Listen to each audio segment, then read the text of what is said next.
Second mythe, Lilith et Ève. Dans la mythologie patriarcale de la civilisation judéo-chrétienne, Adam était le premier homme et Dieu lui a donné une femme. Beaucoup connaissent Ève, sa seconde femme.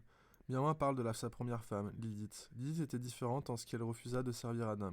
Elle ne voulait pas Elle ne voulait pas se mettre sous lui dans la position du missionnaire, elle fut donc expulsée du jardin d'Éden.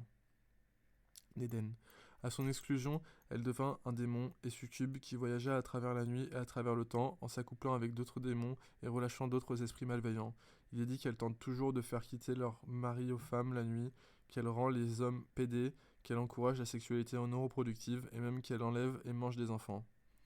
Dieu, le Père, ne pouvait faire la même erreur deux fois, et il fabriqua la seconde femme d'Adam, Ève, à partir d'une des propres côtes d'Adam, s'assurant ainsi de son obéissance. Et pourtant, elle désobéit. Elle mangea le fruit de l'arbre interdit du savoir et elle fut bannie avec son mari d'Éden. Certains et certaines, comme Walter Benjamin, verront cette expulsion comme celle de l'humanité hors du communisme primitif. Toutes ces histoires ultérieures du livre sacré de cette religion sont surtout une lamentation à propos de la vie civilisée. Ces premiers chapitres racontent la chute et les chapitres suivants racontent les misères de l'exode de plusieurs civilisations. Mais qu'était ce savoir interdit? Qu'était le péché originel? Une certaine hérésie dit que le savoir interdit était la réalisation qu'un certain type de sexe mène à la reproduction. Une fois qu'Adam et Ève surent cela, elles ne purent le désapprendre.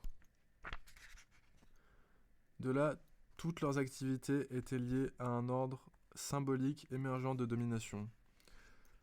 Tandis qu'avant, elles avaient simplement à tremper dans l'utopie sans futur, leurs actions auraient désormais des conséquences. De ce savoir découle l'invention du rôle de père, aussi bien que le savoir nécessaire pour l'agriculture, de même que la première forme de pensée rationnelle qui deviendra plus tard la science. Patriarcat, civilisation, futurisme reproductif. Tout cela découle de cette abominable découverte.